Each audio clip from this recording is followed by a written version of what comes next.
मालेगांव शहर के हद्दी में आयशा नगर पुलिस स्टेशन में कल पुलिस ने शोएब अख्तर सिराज अहमद इस आदमी को पकड़ के उसके पास से 56.9 ग्राम 56.9 ग्राम एमडी पाउडर जब्त की है, जिसकी कीमत 2,27,600 रुपये है और उसके ऊपर गुना दाखिल करके उसको अरेस्ट भी किया है। और इसी वारदात के चलते हमने माजी में जो भी कार्रवाई की है उसकी भी थोड़ी मालूमात निकाली, तो हमको ऐसे ध्यान में आया कि एनडीपीएस कायदा के अंतर्गत सिटी डिवीज़न की हद्दी में 2022 साल में एक केस हुई थी। एनडीपीएस कायदा के अंतर्गत एमडी, गांजा, कुत्ता गोली ऐसे जो नशे की चीज़ें हैं उनके ऊपर कार्रवाई की जाती है। उसके तहत 2022 में एक केस दाखिल किया गया था। 2023 में 11 केसेस हमने दाखिल की थी और चालू साल में ये आज की तारीख तक 26 केसेस दाखिल किए हैं। कुल मिला के पिछले 3 साल में हमने 38 केसेस दाखिल की है। इससे ऐसा मान सकते हैं कि 2022, 23 और 24 में एनडीपीएस के केसेस में पुलिस की तरफ से बढ़ोतरी है। आगे चलकर जैसे हमने देखा कि आर्म एक्ट में हमारी कितनी केसेस हुई है उसका भी मैं ब्यौरा आपको बता दूं। 2022 में 33 केसेस आर्म्स एक्ट के अंतर्गत की गई थी, जिसमें बंदूक हो, चाकू छुरी हो, तलवार हो, ऐसी चीज़ें जब्त की जाती है। ऐसे 33 केसेस हमने 2022 में की थी। 2023 में 39 केसेस हमने दाखिल किया था। इतने गुनों में आरोपी और मुद्देमाल जब्त करके पुलिस स्टेशन में गुना दाखिल करके उसके आगे कार्रवाई की थी। चालू साल में 2024 साल में आज की तारीख तक 71 केसेस हमने दाखिल की है और पिछले 3 सालों में कुल मिला के वो आंकड़ा जाता है 143 केसेस। और आप देखोगे तो 2022, 23 और 24 में आर्म्स एक्ट के केसेस में बढ़ोतरी है। खास करके 2023 के 39 केसेस में 2024 में 71 तक हम पहुंच चुके हैं। कुल मिला के ऐसा बोल सकते हैं कि ये एनडीपीएस और आर्म्स एक्ट के केसेस के बारे में मालेगांव सिटी डिवीज़न हो, एडिशनल एसपी मालेगांव हो, नासिक जिला एसपी साहब हो, एलसीबी हो, इनकी तरफ से विशेष ध्यान दे के हर बार जो भी मालूमात मिलती गई है उसके तहत पूरा उसका सीरियसनेस देखते हुए केसेस और कार्रवाइयाँ हर बार की गई है।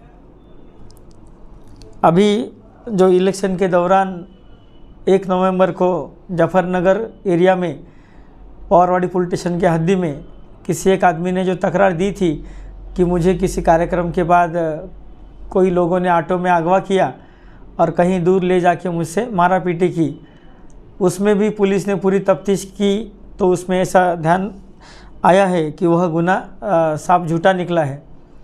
तो उसके आगे से भी हमारी तरफ से उस आदमी के खिलाफ़ आगे की कार्रवाई चालू है।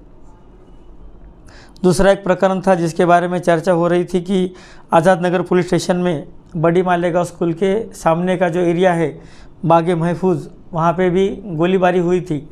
वो गोलीबारी के चलते भी उसका सीरियसनेस देखते हुए हमने तुरंत हमारे पूरे काफ़िले के साथ में हमारे सभी अधिकारी और अमलदारों ने तुरंत विजिट करके सभी पहलुओं को देखते हुए तपास शुरू कर दिया है। और इसमें हम 2-3 एंगल पे काम कर रहे हैं, जैसे कि कोई उसका पॉलिटिकल कनेक्शन है क्या, उसमें कोई उसका व्यावसायिक जो काम करता है फिरियादी, जैसे कि कोई प्लॉट का है, कोई ज़मीन का मामला है, उसका कोई रोल है क्या, और तो और उसका कोई व्यक्तिगत वाद किसी के साथ में झगड़ा या कोई उसमें एंगल है क्या, ये सब चीज़ों को मद्देनज़र रखते हुए हमने कुछ विशेष पथक और अमलदार उनके पीछे लगा दिए हैं। अधिकारी भी उसमें काम कर रहे हैं, हमारे तरफ से भी हर दिन उसका जायज़ा लिया जा रहा है। उसमें जो भी फुटेज मिला है सीसीटीवी का और जो मोबाइल डेटा का हमने प्राप्त किया है उसका स्टडी करना का काम चालू है। हमको पूरा भरोसा है कि जल्दी हम उसमें एक मुकम्मल पॉइंट तक आ जाएंगे। आगे मैं बताना चाहूँगा कि जैसे लोकसभा इलेक्शन हो, विधानसभा इलेक्शन हो और सभी इलेक्शन के दौरान जो भी आचार संहिता हो और उस सबके पालन के दौरान पुलिस की तरफ से हर बार हर किसी को पूरे तरीके से गांव में लॉ एंड ऑर्डर मेंटेन रहे और गांव में कोई भी दुश्वारी सामने न आए, और आ भी गई तो उसको तुरंत पुलिस की तरफ से सॉल्व किया जाए, यही प्रयत्न हमारा रहा है। उसमें हमने जो नया कानून आया है BNSS एक्ट, उसके तहत जो पावर पुलिस को दी गई है 163 एक्ट के अंतर्गत हम लोगों को प्रोहिबिटरी ऑर्डर करके कुछ चीज़ों के लिए हमने उनको मनाही की थी। उसके अंतर्गत भी हमने जो पुलिस स्टेशन से जितने भी प्रस्ताव, उनमें से कोई राजकीय कार्यकर्ता हो, कोई सामाजिक कार्यकर्ता हो या जिनका गुने का रिकॉर्ड हो, जिनके ऊपर गुने दाखिल थे, उनका रिकॉर्ड निकाल के हमने उनको इलेक्शन के टाइम के दौरान गांव में न आने के लिए ऑर्डर निकाले थे, और वो सभी ऑर्डर के चलते अपनी गांव में दोनों इलेक्शन अमन से चैन अमन से पार हो गए हैं।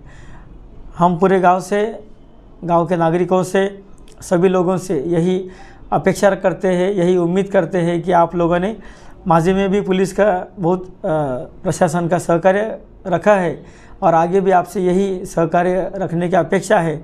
और इन सभी का जो अंतिम ध्येय है हम सभी का कि गांव के अमन को कोई धक्का न पहुंचे, कोई ठेस न पहुंचे। और मेरी आप सभी से विनती रहेगी कि किसी भी तरह की कोई भी अफवाह पे आप कभी भी ध्यान ना दें। पुलिस को हर मालूमात तुरंत पता करवाए, पुलिस स्टेशन को कांटेक्ट करें। हमारी तरफ से इस गांव के चैन अमन के लिए हर पूरा कोशिश जारी रहेगा। धन्यवाद।